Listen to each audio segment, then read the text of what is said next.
Nations.com.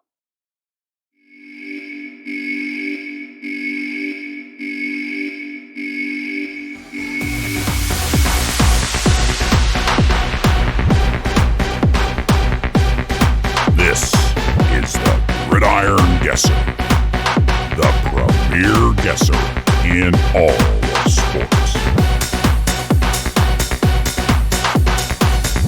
Hi, and welcome to the Gridiron Guesser. Thanks for tuning in. Don't forget to subscribe to our channel and like our videos. We're just regular guys here giving you the very best picks on all of the biggest college football games.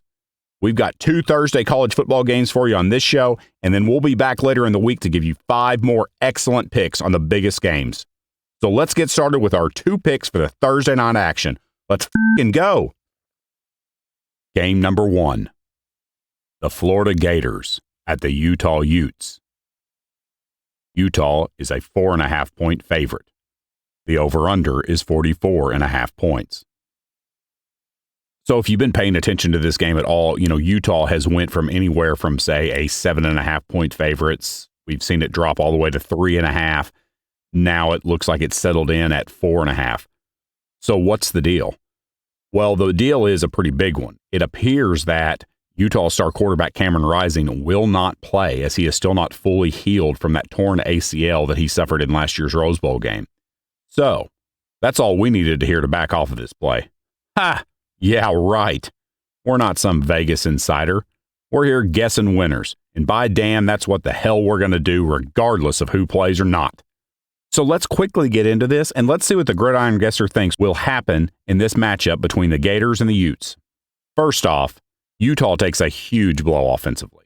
Not having your quarterback and leader is going to impact the team, whether they've known about this for a while or not. Look, no offense, but backup Bryson Barnes is not going to perform quite like a healthy Cameron Rising would. Utah is 72-52-1 against the spread over the last 10 seasons. They're also 30-20 as the home favorite, and 20-14-1 as a home favorite versus non-conference opponents. The game last year between these two was close throughout, lots of lead changes, and Utah came in as a 2-point favorite. Florida eventually won 29-26, scoring the go-ahead points in the final minute of the game.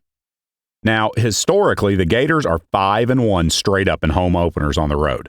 The Gators are also 5-3 against the spread versus Pac-12 teams. Last year, the Gators were 3-0 against the spread on the road as an underdog. And head coach Billy Napier is 11-3-1 all-time against the spread on the road as an underdog. Now, Utah's Kyle Whittingham, he's not too shabby himself. He's 48-39-2 against the spread as a home favorite. So there's a lot to consider there. Back on the field, the Florida defense appears to be catching a big break here with Cameron Rising not able to play. A suspect Gator defense doesn't have to worry about an experienced quarterback picking them apart. On the other hand, how will Graham Mertz play for Florida? We've heard people say that maybe he just wasn't used correctly at Wisconsin. I don't know. I think the jury's still out on that one. Is he really going to be that much better at Florida? And does Florida have the talent around him to score points in bunches this season? Again, for Utah, losing Rising is huge. Can backup Bryson Barnes fill that void left? And really, are there enough playmakers on offense to keep that ball moving? Defensively, can Utah stop the Gators' rushing attack that ate up over 280 yards on the ground last year? Keep in mind, a lot of that was due to departed quarterback Anthony Richardson for the Gators. So what's going to happen? This game is going to be a good one, although it's probably going to be a little ugly to watch. Both offenses will get bogged down and stall, leading to lots of punts and, these field position battles. The Gators will play better on both sides of the ball than expected, but Utah will find just enough magic at home to get the job done this time over the Gators. Even without Cameron Rising, the Gridiron Guesser is all in on the Utes. Give us a Utah win and cover, 27-20.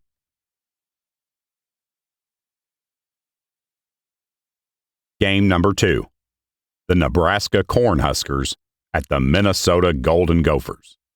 Minnesota is a 7-point favorite, with the over-under at 43. Man, a conference game in August is tough. Throw in being your first game as head coach on the road, and Matt Rhule, Nebraska, seem to really be up against a wall here. And Minnesota is a pretty solid team. Will Matt Rhule have Nebraska ready to compete this early? That's really tough to say. Nebraska comes into this game with a whole new outlook from the past. New coaches, schemes, attitudes, and a new quarterback in Jeff Sims gives Husker fans hope that the turnaround will happen sooner rather than later. Nebraska's offense will take some time to get rolling as they move back into a more traditional set. Nebraska only averaged a little less than 23 points per game last season on offense. Pathetic. That should change under the new scheme. Minnesota comes into this matchup with experience and decent to good levels of talent on both sides of the ball. The quarterback position is not the best, but the receivers and offensive line are solid for the Gophers. And the line play should be a significant advantage for the Gophers on both sides of the ball.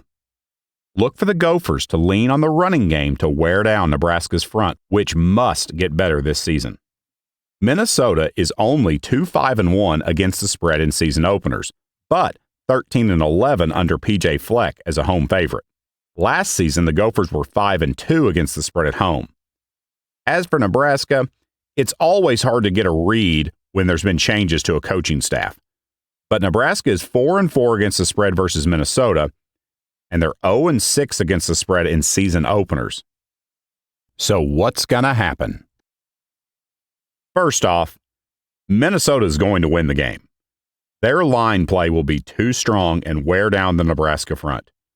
But expect Nebraska to play tough and disciplined and look like a team on the verge of breaking through. Maybe this game would be different if it was played in, say, October. But as it is, Minnesota will be efficient on offense running the ball, hit a few big pass plays, and be able to contain Jeff Sims and the Cornhusker offense. The Gridiron Guesser says Minnesota wins and covers 28-17. So there you go, our picks for the Thursday night games. We're hopping on Utah and Minnesota to win and cover. Let's fucking go. We'll be back on Friday with 5 more picks for this weekend's biggest game.